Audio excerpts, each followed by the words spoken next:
Hindi na mabilang ang pagkakataon na naglaro sila sa ulan na tila ba buong mundo ay kanilang kinalakhan ay nagiging isang malaking playground tuwing umuulan. Minsan sa gitna ng ulan naglalaro sila ng mga laruang gawa sa kahoy o kaya sumasayaw sa kantang kinalakihan. Walang kasing saya at kaligayahan ang mararanasan habang sila'y naglalaro sa ulan na tila ba ang lahat ng problema napapawi sa bawat patak ng ulan na humahampas sa kanilang balat. Ang pagligo sa ulan ay hindi lamang simpleng gawain para sa kanila noon. Ito'y isang alaala ng kanilang mga masasayang sandali bilang magkakapatid. Sa bawat pag-ulan, ang kanilang paglalaro ay nagdudulot sa kanila ng mga alaala na hindi nila malilimutan sa kanilang buhay. Ito'y mga sandaling nagbibigay kulay at saya sa kanilang pagkabata na naging bahagi ng kanilang pagkatao hanggang sa kanilang pagtanda. At habang iniisip ni Misha ang masayang alaala na ito, lubos niyang naiintindihan kung bakit hindi lamang siya ang nagmamahal sa ulan. Dahil sa bawat patak nito, mayroong mga alaala ng ligaya at kasiyahan na bumabalik na nagbibigay saya sa bawat puso na dumadaan sa ilalim ng ulan. Sa kabila ng pagbalik tanong nito sa nakaraan, hindi maiwasan ni Misha na magtanong ng mga katagang kailan niya kaya muling makakasama ang mga kuya niya at ang kanyang ina na maligo ng ulan. Misha sat by the stereo, her fingers gliding over the buttons as she selected a soothing melody to accompany a gentle patter of raindrops against the window pane. The soft strains of the music filled the room, intertwining with the rhythmic percussion of the rain, creating a symphony of the sound that enveloped her in its embrace. Hindi napigilan ni Misha ang sarili na buksan ang bintana. Nagpalabas siya ng kamay upang maranasan ang malamig na patak ng ulan. Ang bawat patak ay bumabagsak sa kanyang balat, nagbibigay ng ginawa at kakaibang kapayapaan sa kanyang puso. Bagamat nais niyang lumabas at maligo, batit niyang hindi ito nararapat gawin, lalo na nga't siya ay nagdadalang tao. Maaari magdulot ito ng panganib sa kanyang kalusugan o sa kalusugan ng kanyang dinadalang sanggol. Kaya't nagpasya siya na maranasan na lang ang simoy ng ulan sa pamamagitan ng pagdama nito gamit ang kanyang mga kamay. Nahinto siya sa kanyang gawain nang biglang bumukas ang pinto ng kwarto. At si Tyler iyon. Sa pagpasok nito, lumitaw ang kanyang asawa, may hawak na tray, may daladalang mangkok. Kahit palanghapin pa lamang niyang amoy nito, agad na natanto ni Misha kung ano ang laman nito. Ang kanyang paboritong butse, ang pandesal na kanyang hinihiling at ang mainit na kape na tamang-tama sa malamig na oras na ito. Tyler set the tray down on the table and pulled a chair beside him. Taking a seat, the window remained open, allowing a gentle breeze to waft through the room, not strong enough to bother them. Steam still rose from the coffee his wife brought. "Did you wait long, sweetheart?" Tyler inquired, turning to his wife, Misha. "Mahal, ayos lang," Misha replied, managing a smile as she reached for a piece of pandesal. She flinched slightly as she touched it, causing both of them to chuckle softly. They glanced outside, admiring the beautiful sight before them, watching children gleefully playing and chasing each other in the rain.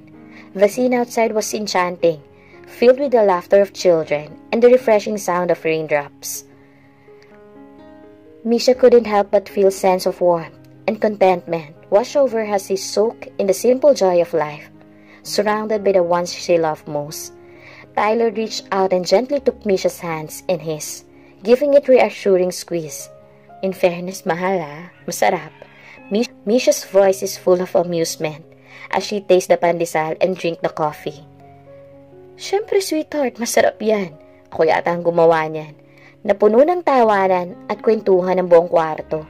Wala na ang mga batang naliligo at naglalaro sa gitna ng ulan. Ngunit hindi pa rin tumitila ang ulan. Naubos na rin ang mag-asawa ang kinakain nilang pandesal at kape, maging ang butse na pinaglilihian ni Misha. Bumalik siya sa alaala ng mga panahon na sila'y nagde-date bilang mag-asawa sa simpleng karinderya o mga fast food chain, kahit sa tabi-tabi lamang.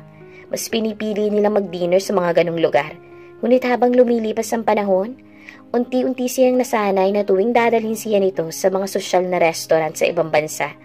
Hindi naman siya nagre-reklamo dahil itinuturing niyang espesyal ang bawat pagkakataon na makasama ang kanyang asawa, lalo na sa mga espesyal na okasyon.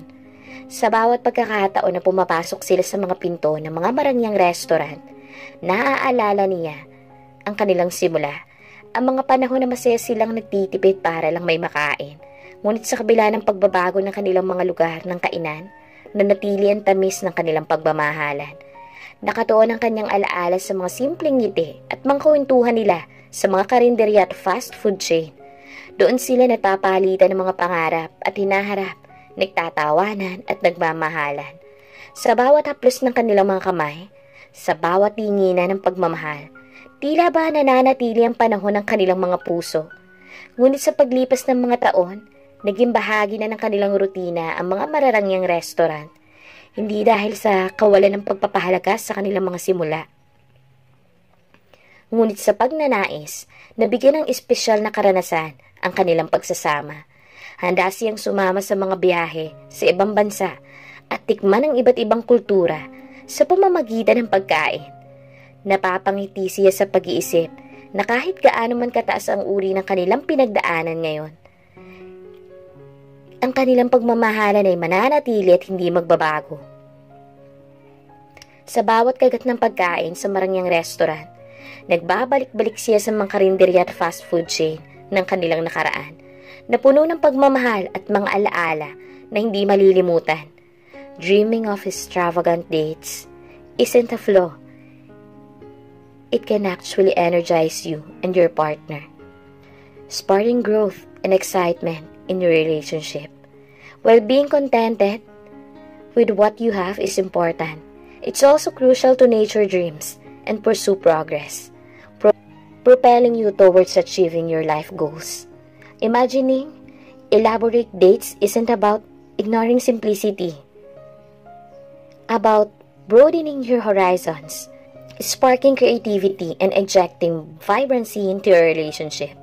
These dreams act as aspiration, motivating you to aim higher, to craft memorable experiences, and to grow together continually. Having dreams gives you a sense of purpose and direction, inspiring you to strive towards a brighter future together. It's about setting goals, overcoming obstacles, and rejoicing in achievements as a team. Each step forward brings you closer to realizing your dreams and intensifying your love for each other. Katulad nilang mag-asawa, wala namang masama kung maranasan mong ganong klase ng date, cause you both deserve it. Mahal, don't you really want to allow our son Noah to move out? Bakasan ka ba sa boses ni Tyler habang tinatanong ang asawa na si Misha? Baka kasi mawala na naman ito sa mood at mag-tantrums katulad ng ginawa nito kanina. Buntis pa naman ito, kung kaya't mahirap amuin. Pilit rin niyang pinapanatag ang loob ng anak na si Noah. Nakakausapin niya ang ina nito upang mapapayag. Bakas ang lungkot sa mga mata ng binatang si Noah nang talikuran siya ng ina. Hindi naman sa ganun, Tyler. Nabigla lang ako. Parang ang hirap kasi tanggapin na bubukod na siya sa atin. I can't agree in an instant, Tyler. Hanggat maaari, ayaw kong pumayag. Ramdam ni Tyler ang lungkot na bumabalot sa puso ng asawa. Kahit siya naman nabigla sa desisyon ng anak. Pero naiintindihan naman niya ito, lalo na't para sa pag-aaral naman. At isa pa, nasa tamang edad na si Noah. It pains me too, sweetheart. I began softly, my voice carrying the weight of my emotion. But we must come to terms with the reality that our son Noah, along with Luna and Damian, are growing older with each passing day. There will be inevitably come a time when they will yearn for independence, a desire to carve out their own paths in life. However, this does not signify an abandonment or a lack of love toward us. Mahinahon na sabi ni Tyler sa asawa. Kinuha nito ang kamay ni Misha at marahang hinalikan ang likod ng kanyang palad. Mahal, hindi kita iiwan, katulad ng ating sinumpaan, till death do us part. Kaya huwag kang malungkot. Hayaan mo ang mga anak natin. He's even braver and stronger than us. And I know that you're aware of that, Misha. Hindi mapigilan ni Misha ang sarili na yumakap sa kanyang asawa, habang bumabagsak ang luha na matagal na niyang pinipigilan. Ang kanyang asawa ay may tamang punto. Hindi habang buhay, ng mga bata ang kanilang mga anak at hindi dapat laging umasa sa kanila. Mahalaga na hayaan nila ang kanilang mga anak na matuto, na tumayo sa kanilang mga sariling mga paa at magkaroon ng sariling mga karanasan sa buhay. Kabilang ang paggawa ng mga pagkakamali. Bilang mga magulang, handang-handa silang sumuporta sa kanilang mga anak at magbigay ng patnubay, anuman ang mga hamon sa kanilang haharapin. Ang pagbibigay ng suporta at gabay ay bahagi na kanilang tungkulin bilang magulang at gagawin nila ito ng buong puso kahit pa ito'y magdulot na ng pagsubok. Humiwalay si Misha mula sa pagkakayakap sa asawa. Tyler and Misha were startled by a knock in their bedroom. Their eyes met, understanding flickering between them as they heard the voice of their son, Noah, the very topic of recent conversation. In the dimly lit room, Tyler felt a pain in his chest. It wasn't fear, but rather love for their child. Noah, their only son, was their world. Pangarap nila na bigyan ito ng magandang buhay. But like other parents, they had learned that parenthood isn't always easy. Naalimpungatan ako nang biglang sumakit ang tiyan ko. Agad kong tiningnan ang orasan na nasa side table ng aming higaan. At napagtanto kong madaling araw pa lamang, pasado 2:00. Sobra rin ang aking pagpapawis at hindi ko maiwasang hawakan ang aking tiyan. Sobrang sakit nito. Hindi ko mapigilang maglabas ng isang bahagyang ungol sa pag-aasang maiibsan kahit konti ang kirot. Pero hindi ito naibsan. Tumayo ako mula sa kama. Umaasa na makakabawas ito ng sakit. Ngunit bago pa man ako makatayo ng maayos, napaupo ako muli sa kama. Ramdam na ramdam ko ang umbok sa aking tiyan. Kaya't nagdesisyon ako mag-duster para mas komportable ako. Ang pagkakahiga hindi na nagbibigay ng kahit na anong ginhawa. Kaya't inasam ko na lamang. Ang pag-upo o pagtayo ay makakatulong sa aking nararamdaman. Ang kwarto ay tahimik at madilim, maliban sa malabnaw na huni ng mga insekto. Ramdam ko ang pagtulak at pumipintig ang puso ko. Samantalang ang sakit sa aking tiyan tila mas lumalala. Hindi ko alam kung ano ang dahilan ng biglang pagsakit ng tiyan ko. Ngunit ang tanging nais ko ay ang garang mawala ito. Habang ako'y nakatingin sa madilim na silong ng aming tahanan, nagsimula akong magmuni-muni. Ano kaya maaaring maging sanhi ng aking nararamdaman? Baka dahil sa pagkain ko kanina? Sa butsi ba ito na madalas kong kinakain? O baka sobrang stress at pagod sa mga nagdaang araw? Ang mga tanong ay patuloy na pumapasok sa aking isipan. Ngunit wala akong mahanap na kasagutan. Hindi ko maiwasang mapaluha sa sakit at sa sobrang pag-alala. Sa kabila ng aking pagsisikap na magpakatatag, hindi ko mapigilan ng damdamin ng takot at pangamba. Paano kung ito'y isang mas malubhang problema? Paano kung kailangan ko ng pumunta ng ospital? Ang mga tanong ay nagpapaalala lamang sa akin ng kalituhan at pag-aalala. Subalit sa kabila ng lahat ng ito, pinilit kong pigilan ng aking mga luha at magtiwala sa Diyos. Alam kong may layunin ang bawat pangyayari sa buhay. At kahit na may pagsubok na ito, ay maaaring mahirap maniwala. Pero alam kong may magandang plano ang Diyos para sa akin. Sa kanyang tulong at gabay, alam kong malalampasan ko ang anumang hamon na darating sa aking buhay. Lumabas ako ng aming kwarto, thinking a different place might make me feel better.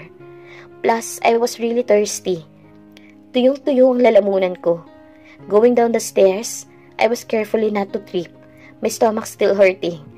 I couldn't stop worrying about my baby Butchie. This feeling was new.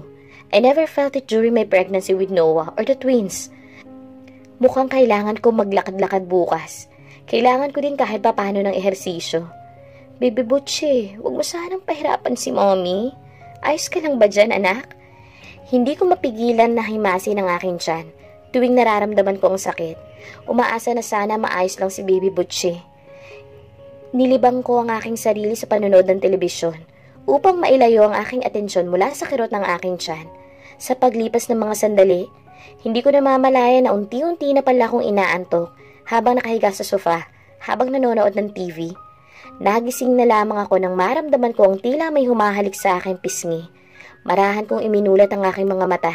Medyo malabo pa ang aking paningin kung kaya't kinurap ko itong muli hanggang sa malinaw ko nang makita ang gwapong mukha ng aking asawa. Mahal, pinag-alala mo ako ha. Andito ka lang pala. May problema ba? You're groaning so loud. That's why I assumed that you're having a nightmare. I'm so sorry if I wake you up. Napansin ko na meron akong unan at kumot na nakabalot sa akin. Mukhang matagal na rito ang asawa ko. Kanina ka pa ba? Anong ginagawa mo dito? Hindi ko maiwasang maitanong. I supposed to be sweetheart, but you're not on my side. I got worried and ran here downstairs. And I found you here. Hindi na kita binuhat pataas, baka kasi magising ka. I was watching you sleeping. Umupo ito sa aking paanan. Nanatili pa rin ako nakahiga dahil masama ang pakiramdam ko. Umupo ito sa aking paanan. Nanatili pa rin ako nakahiga dahil masama ang pakiramdam ko. Pasensya na kung pinag-alala kita. Bigla kasing kumirot ang tiyan ko kaya naisipan kong bumaba at libangin ang sarili ko sa panonood ng TV. My husband looked so worried at what I said. You should wake me up, sweetheart. Are you okay now? What happened? Sunod-sunod na tanong nito sa akin. I don't know. My voice still groggy from sleep. Hindi ko nga alam eh. Nagising na lang ako na basang-basahan ako ng pawis. Tapos ang sakit-sakit ng tiyan ko. I didn't want to disturb your peaceful sleep eh. That's why I didn't wake you up. Besides, I know you're tired from working. Ang kanyang mga salita ay nagpainit sa aking puso. Naaalala ko ang di matitinag na suporta at pagmamahal na ipinapakita niya sa akin kahit pagod sa sobrang trabaho. Hindi siya naghahatubiling bigyan ng prioridad ang aking kalagayan. Hindi ko maiwasang mapayakap rito. Magkasama kaming nanahimik ng ilang sandali. Ang kanyang braso mahigpit na nakayakap sa akin. Sa sandaling iyon, naramdaman kong isang pakiramdam ng kapayapaan na alam kung ano man ang hamon na naghihintay. Haharapin namin ito na magkasama bilang isang mag-asawa na may sinumpaan sa harap ng simbahan. May asawa ako na nakatayo sa aking tabi. Alam kong malalampasan namin ang anumang bagay ng magkasama. Hindi pa man ako nakaka-recover mula sa sakit ng aking tiyan, ay napahiwalay na ako sa pagkakayakap sa aking asawa. Nang muling sumakit na naman ito, mas dumoble pa ang sakit nito kumpara kanina. Halos 2 oras rin ako nakatulog dahil pasado 4:00 pa lamang at madilim pa ang buong paligid. Tangi ang ilaw lamang sa lampshade ang pinagmumula ng liwanag dito sa sala. Ang aking mga matay pinagsikapan na mabuksan at sa dilim, unti-unti kong naramdaman ang init na bumabalot sa aking katawan. Ang malalim na paghinga ko ay naging mas mabigat at ang pangil ng kirot sa aking tiyan ay tila sumasagad sa aking kalooban. Nanguyapit ako sa pagkakataon na makalimutan ang sakit. Ngunit sa bawat paggalaw ay tila nagpaparamdam lamang ng mas malalim na kirot. Sa gitna ng aking pagdurusa, ang aking asawa ay naroroon. Nag-aalok ng kanyang suporta at pagmamahal. Ngunit kahit na nandyan siya, ang sakit ay tila hindi pa rin nagpapatinag. Nanatili ako nakadapa sa sofa, umaasa na sa anumang sandali, malilipas at mawawala ang sakit na bumabalot sa aking katawan. Ano ba nangyayari, sweetheart? Masakit na naman ba ang tiyan mo? Pumunta na kaya tayo ng ospital? My husband exclaimed. His voice laced with worry as he rushed to my side, reaching out and lift me up. But as his hands touched my skin, I couldn't suppress a sharp intake of breath. Pain coursing through me like a searing flame, causing me to bite down my lower lip. Hindi maaari ito. Baby Butchie, kumapit ka, pakiusap.